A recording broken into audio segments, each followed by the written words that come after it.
Hello everyone, welcome to new mini blog. তো আজকে আমরা চলে এসেছি দাদার দিয়ে জল ভরতে। তো এবার আমরা এখন পুকুর থেকে জল ভরে নিয়ে বাড়ি ফিরছি। বাড়ি ফিরে আমাদের হলদি অনুষ্ঠানটা হবে। তো আগের বাড়িটায় তোমরা দেখেছো দাদা গায়ে হলুদের জন্য আমরা জল সইতে গেছিলাম। এরপর বাড়ি ফিরে এসে দাদা গায়ে হলুদ হয়।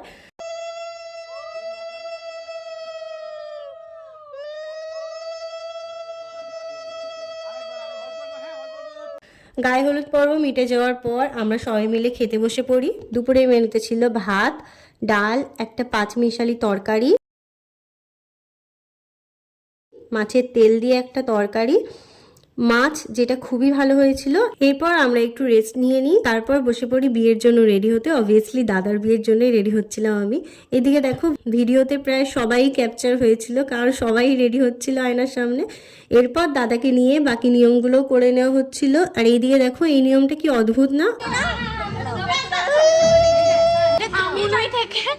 দুধ পড়বে, সেটা মাকে খেতে হবে, এটা হলো মাসিদের নিয়ম।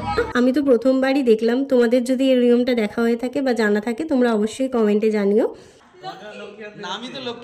এবার দাদা চললো বিয়েতে, আমরাও চললাম সঙ্গে। লাইটও নিয়ে যেতে হবে। চলো এবার বিয়ে বাড়িতে গিয়ে তোমাদের সাথে দেখা হচ্ছে। এরপর বরের গাড়ি করে আমরা রওনা দিই। এখানে দেখো পৌঁছানোর সাথে সাথেই সবাই বরকে কেমন দেখতে চলে এসেছিল। এরপর বৌদির মা দাদাকে মিষ্টি খাইয়ে বরণ করে নেয়। এরপরই আমাদের হাতে টিফিন ধরিয়ে দেওয়া হয়েছিল, যেখানে ছিল মিষ্টি, কেক, ফল, ভেজিটেবিল চপ আর ভুজিয়া। এই ভিডিওটা এইটুকুই। পরের পার্টে তোমাদের বউকে দেখাবো। আজকের জন্য এইটুকুই, টাটা।